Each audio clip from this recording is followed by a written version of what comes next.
TJ, you used the term impactful minutes a lot, and it seemed like Blake maybe might have been top of the list tonight. When you think about the recognizing the mismatch, getting Taman open for the layup, the loose balls, all that stuff, how would you describe his performance in that category? Yeah, in terms of impacting winning, Blake Buchanan has as much impact as anybody that entered the game, and potentially more. He has 4 blocks. He's active around the rim on the glass. He's great, like you said, great decision maker, playmaker. First to the floor for a loose ball at 6'11". You don't see that all the time. He's just such a competitor and a winner. And, he rolls his ankle.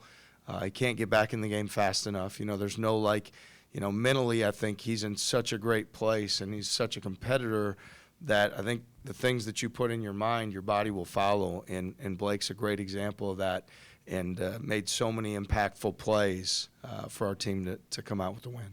And the start to the second half, I don't know what 16-0, something like that. Was there anything you adjusted to, or did the guys just execute that much better? Well, I think the physical part, I think certainly in the first half they were the more physical team, right? They were more physical defensively.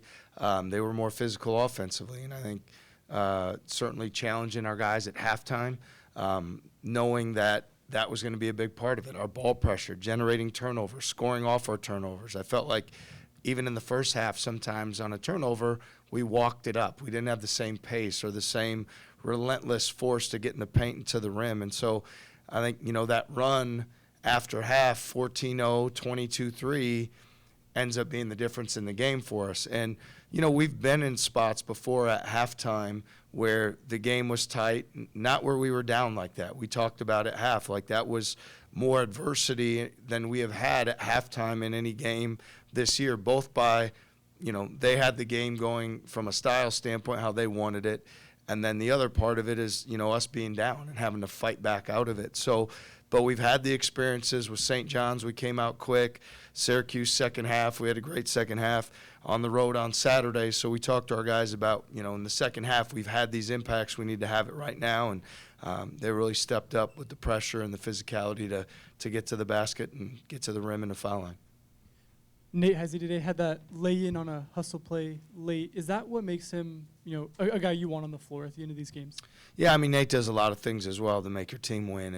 And, specifically, we had him out there, defensively late because we believe in his ability to be a stopper for us. We threw a lot of different defenders at Sturts. Certainly Killian had a good amount, and then Heisey's kind of the finisher defensively for us. He did a great job last year in our game against Marquette and some others in doing that job. And he's a guy that can guard the basketball, without help. And so he makes winning plays when it matters, and he did that for us tonight. You spoke a little bit earlier about Blake Buchanan and some of the effort plays that he made. What does it say about his selflessness that he's willing to make those plays? Yeah, he's just a winner and a competitor. He wants to do whatever he can for his team to be successful, and whatever that job is, whether it's, facilitate offense, get to the glass, first to the floor. He's an elite defensive player.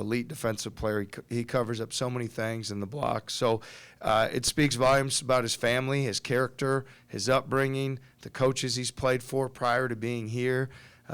Played for one of my best friends prior to coming here. I know he's very well coached, but Blake's got a tremendous sense of pride, and he's got a bright future in basketball, because finding guys at 6'11" that'll do anything to win is very rare, and we're very fortunate to have him. I know that you guys demand a high buy-in factor and hold your players to a very high standard. Was there ever a process of getting Blake to that, or did he come into your program and meet the standard immediately?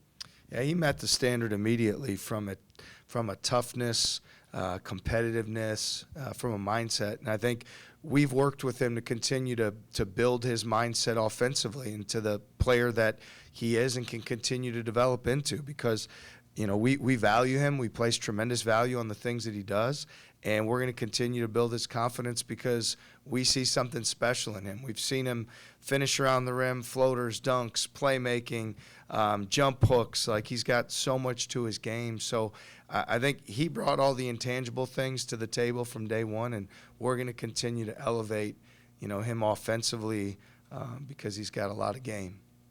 TJ, what was the key to throwing Bennett Sturts off kilter? I believe he was scoreless for the first 17 minutes of the second half.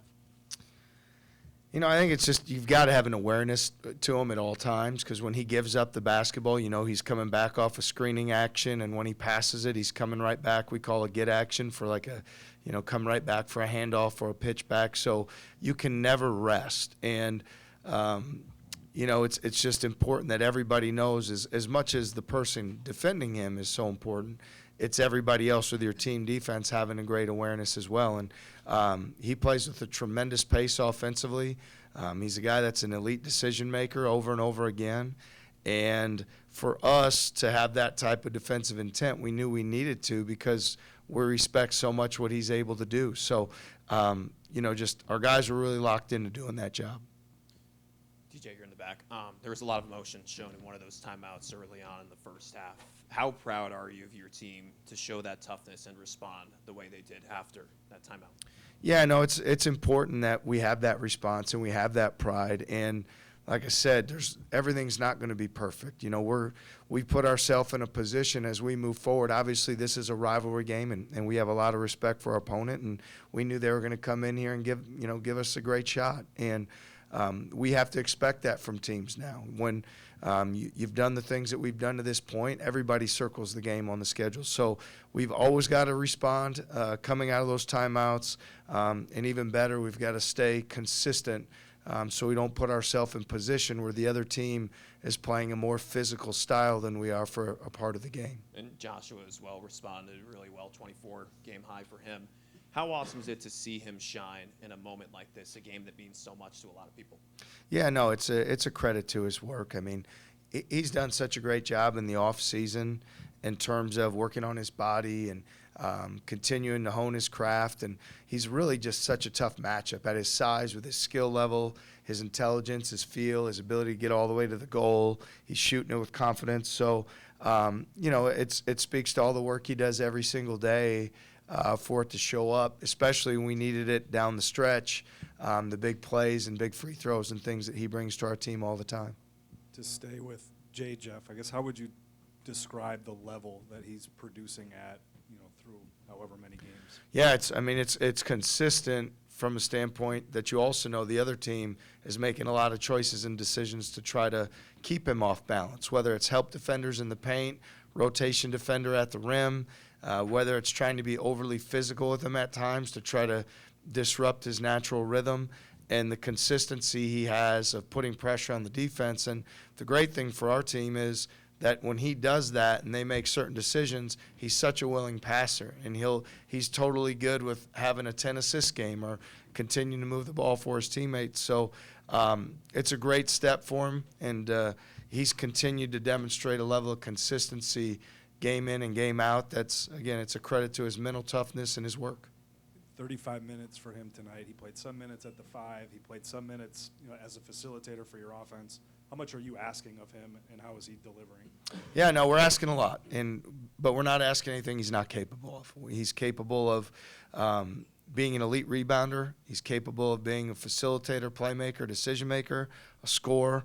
Make winning plays, make intelligent plays, and do it on both ends, and do it in heavy minutes. So we can find ways outside of the games to make sure his body gets the recovery and necessary things that he needs so that he can be the best on the game night.